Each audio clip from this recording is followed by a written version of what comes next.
Drinking with Authors may contain adult content. Listener discretion is advised. Welcome, everyone, to another episode of Drinking with Authors. I'm your host, author Nick Savage. I am drinking a wonderful, highly unalcoholic Earl Grey lavender tea. This episode, as every episode, is sponsored by Four Horsemen Publications, so give them some love over at fourhorsemenpublications.com or in any of their social medias and find yourself some good reads. But joining us is not a Four Horsemen author. I want to welcome to the show author David Bernkoff, who has written a Northern Exposure, if you remember that show, style dramedy, 2 years on Another Planet, or is it Alaska? David, welcome to the show. Thank you so much for having me. I just want to begin by telling you I'm just drinking a cup of coffee, but it is in a very special mug. This is a mug that was made by Tlingit. That's a tribe in the Juneau area of Alaska, a Tlingit artist named Doug Chilton.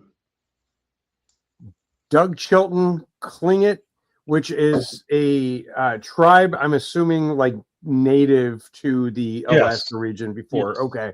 There are something like 13 different tribes in Alaska. All things I don't know. Things I didn't know either. Was this just an artist who you happened upon, or did you actually become friends with this guy? I found he was showing stuff at the annual Alaska Native Convention in Anchorage, which I was covering as a journalist, which will explain how I got there. And I saw his stuff, and it was all beautiful, and I didn't need jewelry, but I saw his beautiful whale. That's a whale, in case you can't tell. Whales and ravens, probably the two most important things to Native artists, wherever they're from. They could be from the north along the Arctic. They could be from the extreme west near Russia, or they can be in the southeast, which is where he's from, where the state capital is in Juneau. That is wonderful. See, there's not a lot that I think the contiguous 48 staters know about Alaska. So it's always nice to learn a little bit. But you're not originally from Alaska. You got your start working for CNN. I did. I worked at CNN doing everything from real grunt work at the very beginning. I was an original CNN employee. I started in 1980 before it even went on the air, making just above minimum wage. And when I left, I was a vice president. And in between, I had done documentaries all over the world. I'd covered politics. But then new owners came in, and I decided time to leave voluntarily before they asked me to go. I understand. But it was your experience at CNN that took you to Alaska.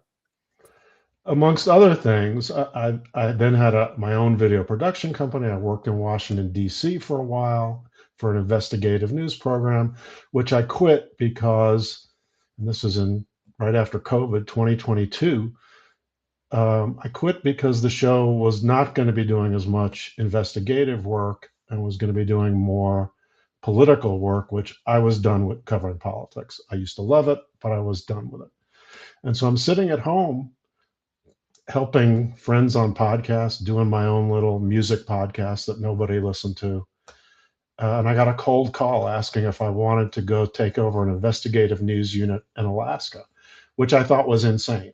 I mean, I really thought, no way am I going to pack up and go to Alaska. And then the more I thought about it, the more I thought, well, what else am I doing? And I talked to my kids, and I tell this story in the book. The book is a fictionalized account of my 2 years there. But there are certain elements of truth in it. And one of them was that I asked my kids, who were adults, and they were in their mid-20s, I said, would you think your dad was crazy if he packed up and went to Alaska? And they both said something like, no, it'd be the coolest thing ever. So with that vote of confidence, I said yes. And I packed up everything, having no idea really about Alaska. I had once done a travel piece there, but that's different. I didn't even realize that just to get my car there was an adventure on its own. I had to put it on a long haul trailer. They take it to Tacoma, Washington. They put it on a freighter. Whenever the freighter wants to go, it goes, because not every freighter wants to take cars. Then it gets unloaded, then it gets shipped to a car place that specializes in taking your car. And then, a month or so later, you get your car. So it's like everything in Alaska, it just takes forever. And you do build a kind of patience there that you don't have in the lower 48. Now, it was a 2-year stint that you did with this team. May I ask, was it like then just a contract job for the 2 years, or did you just decide that you were done? No, they asked me before they wanted to move me up there. They asked me if I would stay 2 years. There was no contractual requirement. It was just a, handshake thing. And I didn't always know if I would make it the 2 years, but I did. And then that was enough. And the reason it was enough was because, and this is a theme of the book, there are two things. There's an aloneness in Alaska, and even amongst Alaskans, and I think they would admit this. Alaskans like their privacy. They like being in their very narrow group of friends. If you don't like that, you leave Alaska, because even in a place like Anchorage, in the winter, it can be really hard to go see somebody. It's hard enough to get to work some days because of the snow and the cold. And so you just have to be okay with that. And after a while, I missed family. I have no family there. And it is the closest place in the lower 48 is a 3-hour flight to Seattle. If you can't drive it, it takes 3 days to drive the Trans-Canada, Trans-Alaska Highway. You're there. And maybe in the summer, a couple, 3 months, people want to come visit you, but you're basically there. Now, a lot of people get worn out by the light and dark situation. You hear that a lot. People can't stand how dark it is in the winter with only 4 hours of light, maybe, or how light it is in the summer. That didn't bother me.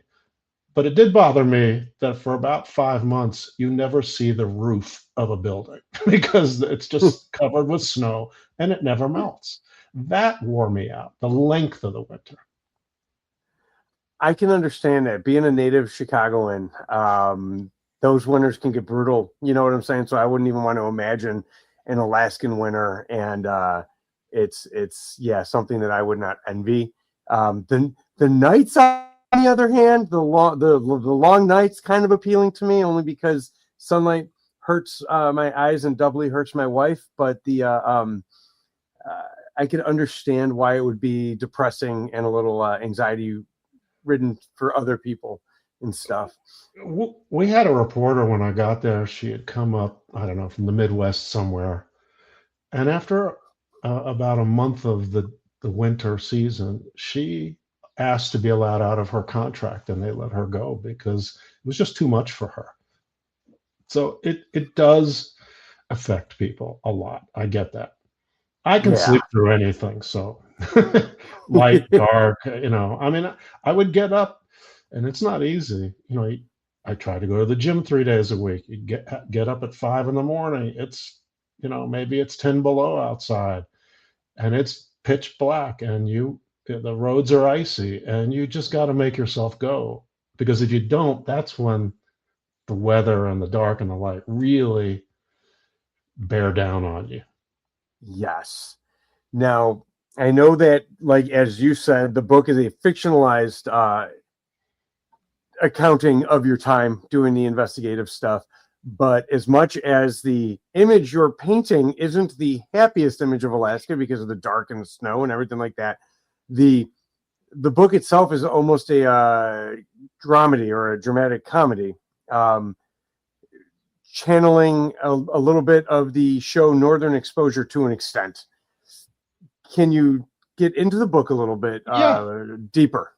Happy to. That's why I'm here, right? So I started journaling right when I got up there because I knew it would be a different experience. And as I was journaling, it occurred to me, well, maybe there's like a memoir in this. But then I thought, no, I'm going to take things that are a little bit off, a little bit unusual, and I'm going to blow them up. So, first of all, I loved the stories we covered. We did a lot of important work at a time when journalism is maybe not as valued as I think it should be. I'm proud of the stories we did. We did stories about healthcare challenges. We did stories about how COVID money was used or misused. We did stories about homelessness, which it always surprises people. One of the biggest surprises in the book, and this is true, even in the dead of winter, there are still hundreds of homeless people living outside in Alaska. How do they keep warm, you might ask? A combination of, you might not believe this, burning open propane tanks inside of a tent. Now, that is a dangerous thing, and people die every year from that.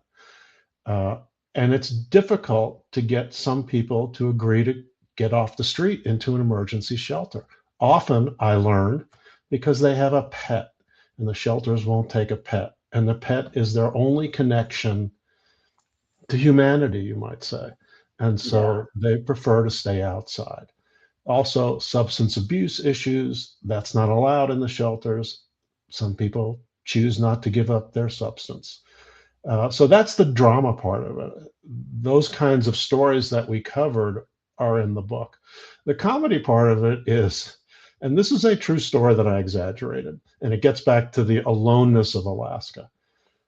No one ever invited me to a Thanksgiving or a Christmas or a Super Bowl party or anything, because people just don't really have those kinds of gatherings in a big way. They get their own family for Thanksgiving maybe, but they just don't have big Thanksgivings. It's not, I'm not saying nobody does, but most people prefer the smaller gatherings. And so one Monday, back at work after Thanksgiving, one of the news anchors says to me, "Oh, what did you do for Thanksgiving this year?" And I, being honest, said, "Well, not anything. I think I cooked a frozen lasagna." And she said, "You know, we thought about inviting you." I was like, "You thought about inviting me? What? I wasn't good enough to make the list?" I was close, but it was, you were this close to being invited, but then we thought about it, and no. Yeah, that's kind of a really strange thing to tell someone. Like, if you thought about it, they should have done it, you know? So I think, and I exaggerate that story in the book, I think that that was certainly not meant to be mean to me. What it Yeah. was a reflection of, they really just don't think about stuff like that a lot because it's not what they do. And so you just have to kind of accept it. For the first time in my life, the only time in my life, I signed up for, like a dating thing online. Who am I going to get matched with in Alaska? And I didn't actually go on any dates because people who, and this is going to sound a little stuck up maybe, but you got to understand who you are, right? So like one person I got matched with, one of her personality characteristics listed was, doesn't like to read books. And I thought, well, that if you're leading with that, That's a you and I, strange, yeah. you and I are not gonna be a match. So that was a failed effort, and I make a lot of exaggerated fun of that experience because, I don't know, maybe if I'd stayed up there for another 2 years, I'd have found somebody, but Either that or you would have stopped reading books. And then in order to get a date, I am agreeing to burn all my books. I have found, though, that it's a weird point of pride for people because, like, as an author, I'll be doing signings, and like in public places or whatever, and people will be passing by and you try and engage with them. And they're like, "Oh, I don't read books." And they say it with like the sense of pride, or, "Oh, I haven't read a book since college," with this strange sense of pride that's like, that's not the brag you think it is. Well, that's not a flex. Yeah, I don't understand why that would be. It's one thing if you don't like to read, you don't have time, whatever, but why you would go out of your way to pat yourself on the back over it. But, here we are. Here we are, two guys writing books, complaining about people who don't want to read them. No, it's just it's kind of one of those things though where people find odd points of pride. It's one thing to be like, "Oh, I've never written a book," or I still haven't found my genre I like or whatever this or that, or I'm a big fan of nonfiction, like I only like true crime or whatever it is. But to be like, I don't like reading books.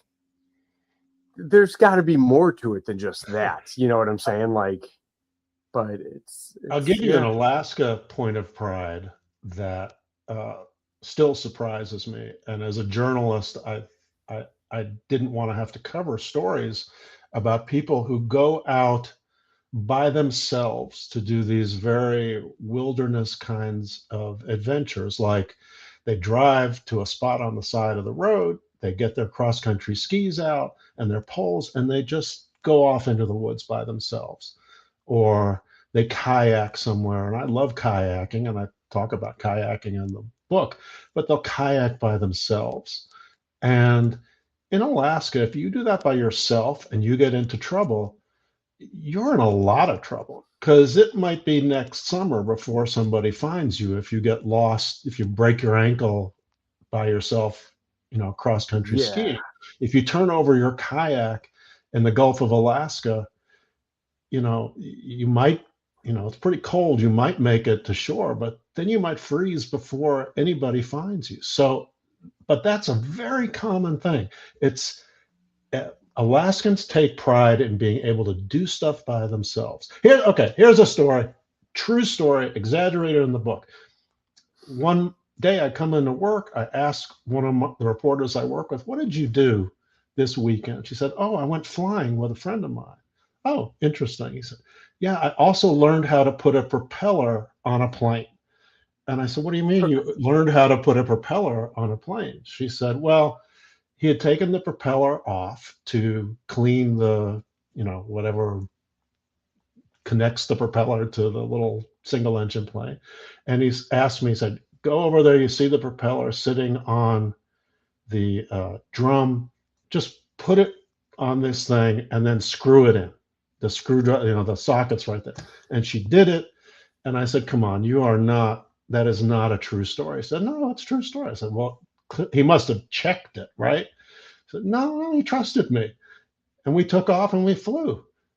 And I said, "If this is a true story, I'm calling the FAA right now because that plane needs to be grounded till somebody who knows what they're doing checks it out." She goes, "You just don't get Alaskans, do you?"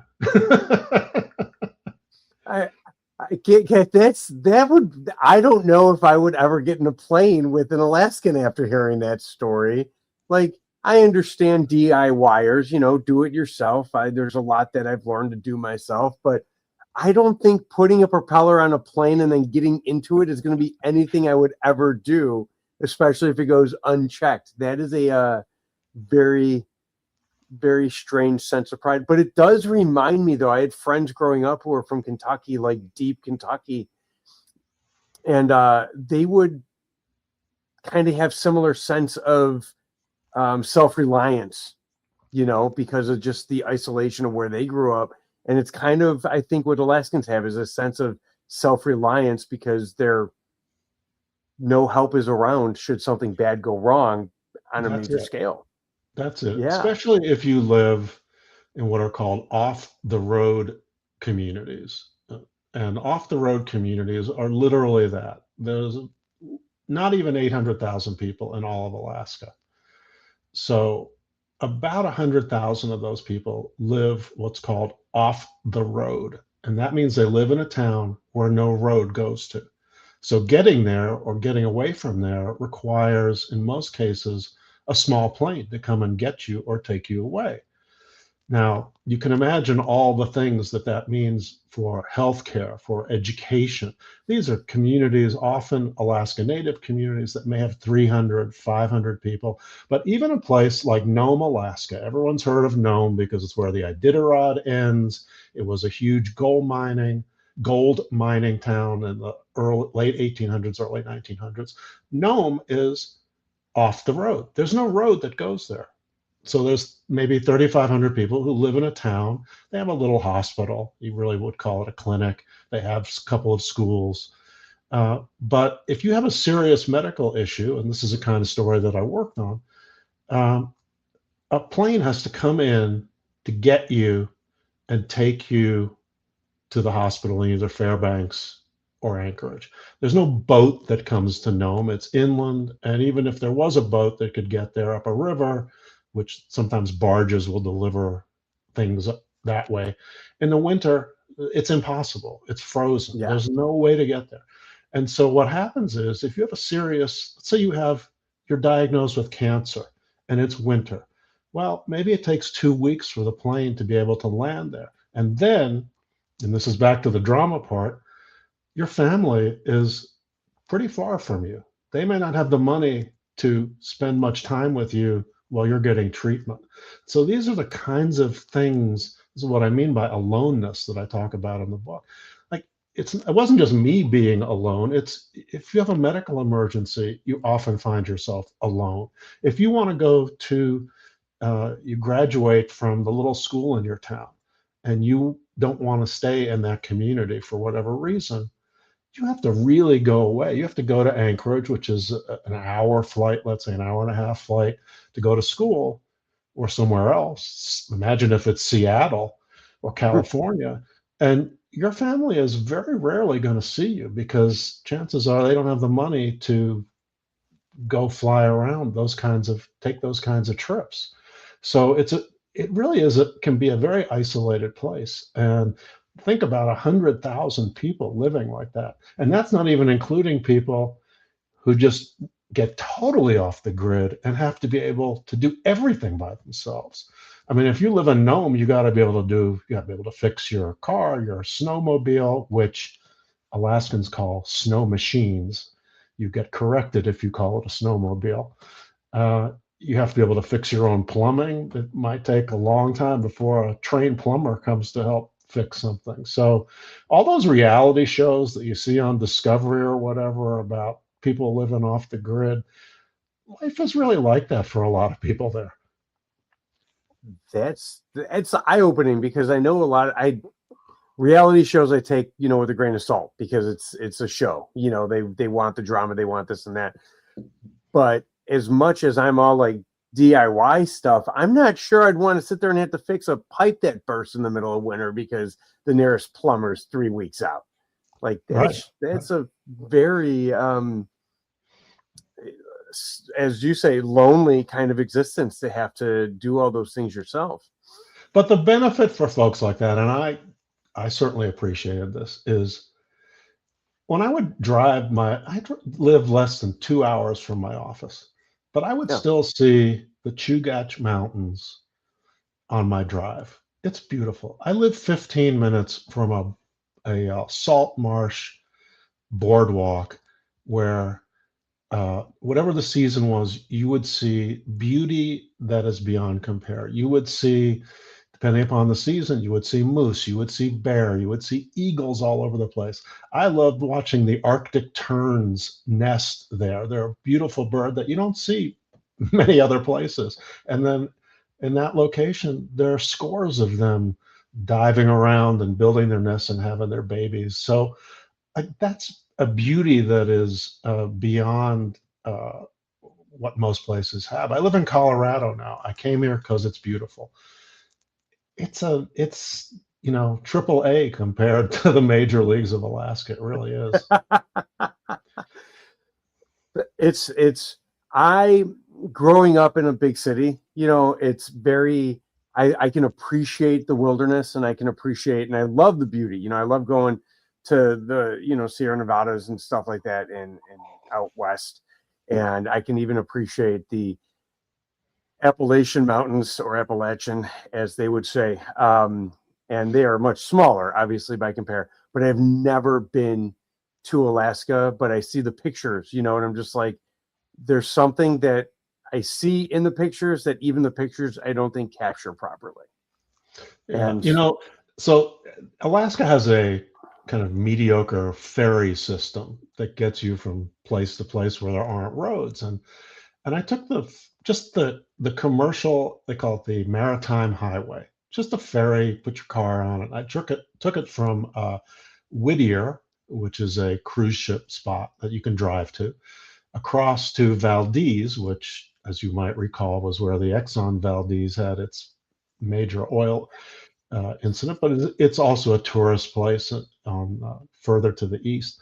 Just that commercial few hours on the ship, you go past gorgeous glaciers, you go past huge mountains, you see seals, you see sometimes you'll see a whale.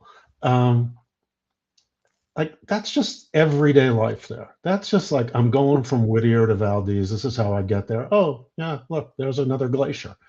And I don't mean to suggest that I ever got that jaded, but that's, it's unbelievable how available that beauty is. And then, for people who like to fish or hunt, it's like the best. well, I'm not a hunter myself, but in Alaska, if the food comes on planes, you know what I'm saying, and stuff like that, like because of the isolation, do they have would they even have restrictions on hunting? Do they still have Very those kind of few. regulations? They do have some. Now, if you're an Alaska native, almost 20% of the population is, they're exempt from a lot of those rules. Alaska natives, many of them have what's called fish camp, where once every summer they will gather with other people who have, from the tribe, who have fishing rights at a particular location. They will fish for salmon for 2 weeks or so, collect hundreds, in some cases, hundreds of salmon, which they will then salt, they will preserve, they will put in oil, and it will feed them for the year. It will provide enough salmon for the year. Different tribes, there are tribes who still subsistence existences in the Arctic or in the extreme western part of the country, of the state. It feels like a country, western part of the state, who hunt whales still and are allowed to do that with certain restrictions, who eat seal meat. So I think that was one of the biggest surprises, is how the native communities there still thrive. They still speak their own languages. It's not a thing where you have to convince the kids to pick up the language. It's not a thing where there's a reservation and you're desperately trying to somehow keep that part of life alive. In Alaska, the tribes were never put on reservations, so they still live in essentially the places where they have always lived. That's not to say that fishing rights weren't taken away from them at certain times, or if they lived near a gold strike, that they didn't get forced away from that. But compared to other indigenous peoples in North America, Alaska natives were allowed to maintain their own traditions and lifestyle, and that includes hunting and fishing. I am assuming that in your 2 years there, the whale and seal meat aside, you were able to find yourself like a good burger once in a while. Yeah, Anchorage is a place that, Anchorage has a Buffalo Wild Wings, it has a Walmart. But okay, so here, this is in my book. Again, it's only slightly exaggerated. I was driving to work one day, and I hear on the radio, oh, by the way, you can't get satellite radio in Alaska. Cannot receive it because it's too far north for the satellite to reach. Oh, So you still listen to terrestrial radio.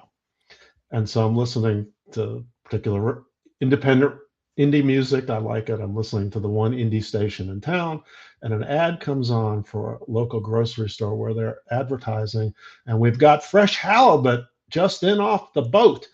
If you buy the whole fish, it's only $9.99 a pound, and we'll cut the head off for you. So that's like Okay.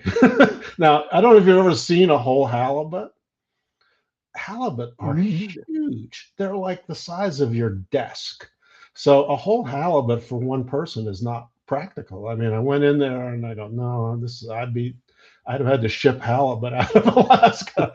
But if you like halibut and you got a family, that's a great deal. $9.99 a pound. What does halibut cost down here? Like $40 a pound. Oh, it's been a number of years since I've eaten fish, but yeah, it was not cheap last I remember. So yeah,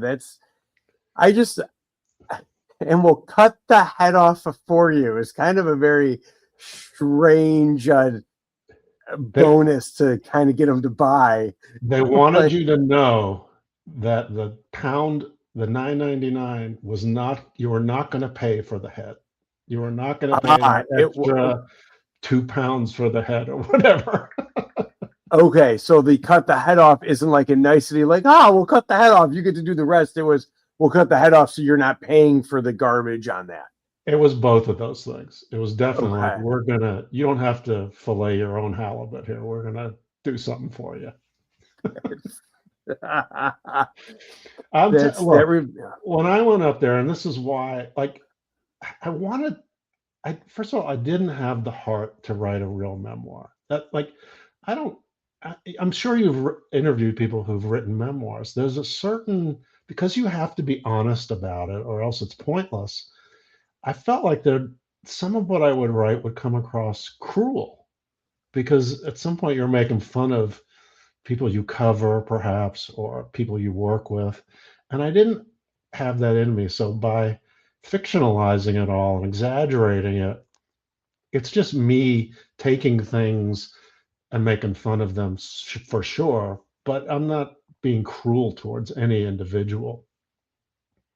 No, because you do fictionalize the situation, and kind of in the exaggeration of it all kind of softens whatever blow might be dealt to someone who goes, wait, that was me, type stuff, which is nice. I mean, do you think memoirs? What's your reaction to my thought that a memoir might be too cruel? To quote Louis Farrakhan, of all people, he once said that terrorism is like beauty; it's in the eye of the beholder. And what I mean by that in this regard is that a memoir needs to be honest, and if writing it seems like it might come across as cruel, then either the situation is being written from a viewpoint that might not be, I don't want to say rose-colored glasses, but as 2020, you know what I'm saying, hindsight, or it just might be the way that life played out. Like, I don't think people are cruel by nature, but I think things happen and people make mistakes sometimes, but a memoir needs to be honest. And if it comes across as cruel, it either needs to be tempered while still being honest, or left as is and let the reader decide. Well, it's interesting because I spent my whole life trying to follow facts and data, truth, whatever that may be, however anyone wants to identify that. And so I never really thought about cruelty very much in my career, because I felt like these are important things for people to know. They rise to a level of, we're doing a story on it, and sometimes it will be certainly negative, if not cruel. That's certainly the nature of investigative work, is sometimes people come across in a bad way.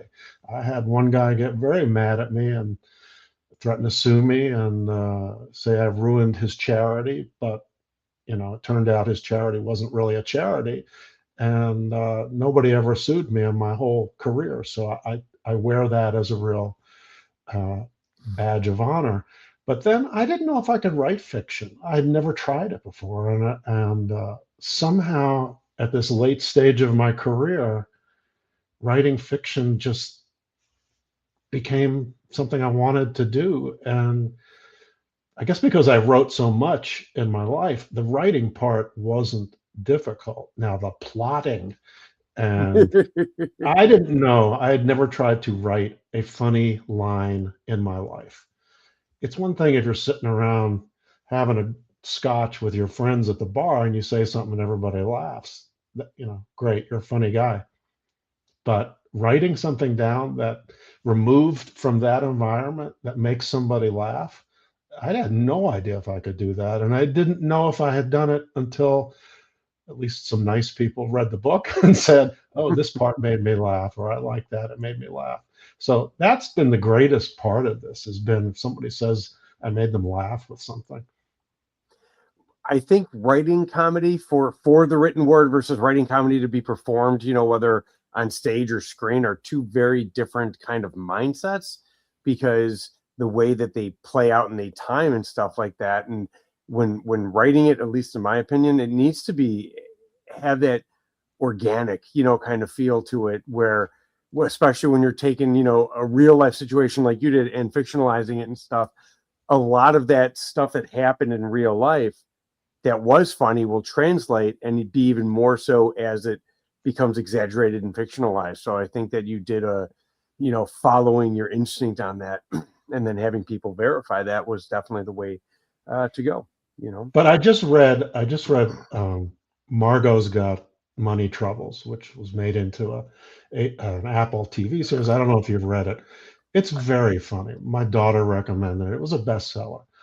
I was jealous when I got done reading it, because what you described is present from the beginning to the end. It's this organic, conversational, written humor, except like times 100 what I did. So, I feel like there's a few good laughs in my book.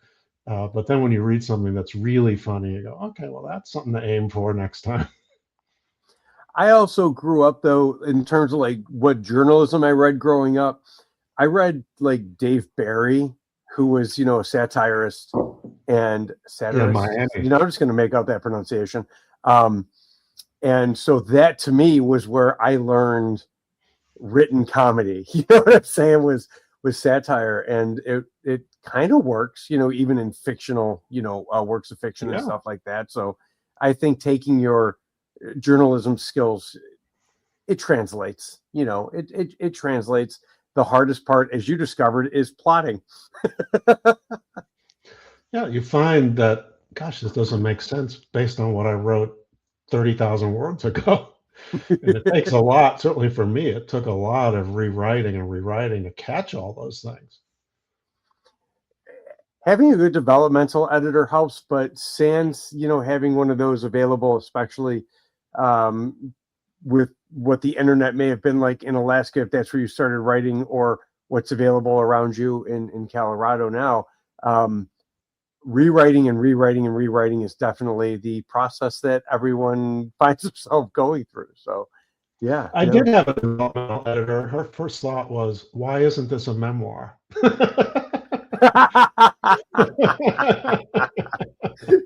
Her first thought was your first thought as to why it wasn't a memoir. Right.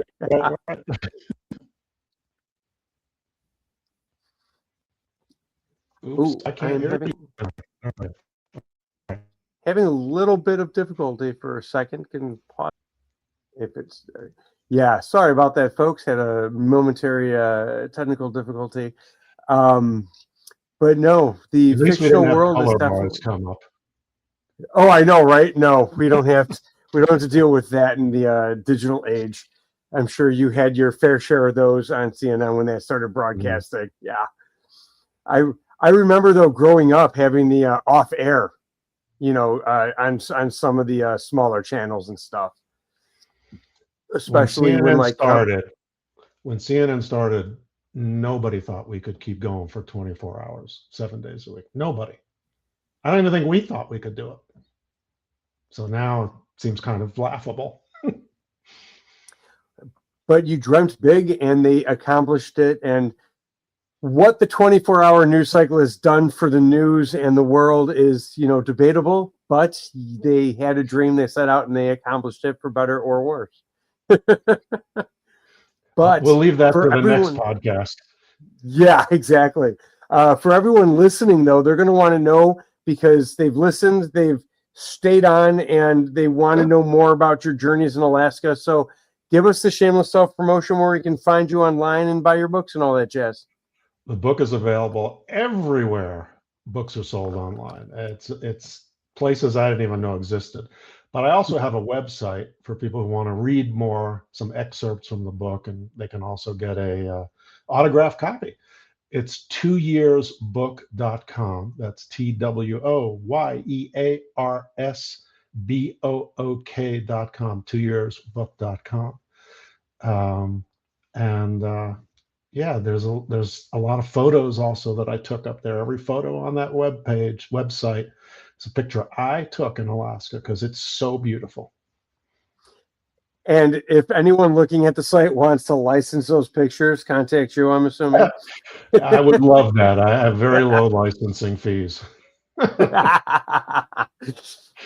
unlike everybody else these days. Oh, I know. It's insane trying to get licensing fees for some things and stuff. But I appreciate your time and joining us and sharing everything you did about Alaska, your time there, and everything about your book, 2 Years on Another Planet, or is it Alaska, by David Bernkoff. Did I say it right again? You did. You get an Thank you so much. For everyone who has joined us, thank you so much. Don't forget to follow him, buy his book, give him some love, read a nice, funny, fictionalized encounter of his time up there, and follow, like, share the podcast as well, Drinking with Authors. And if you know any sponsors, send them our way. Until next time, everyone, remember, it costs nothing to be kind. So be good. Thank you for listening to Drinking with Authors. Join us next time for another fun conversation with an author over drinks.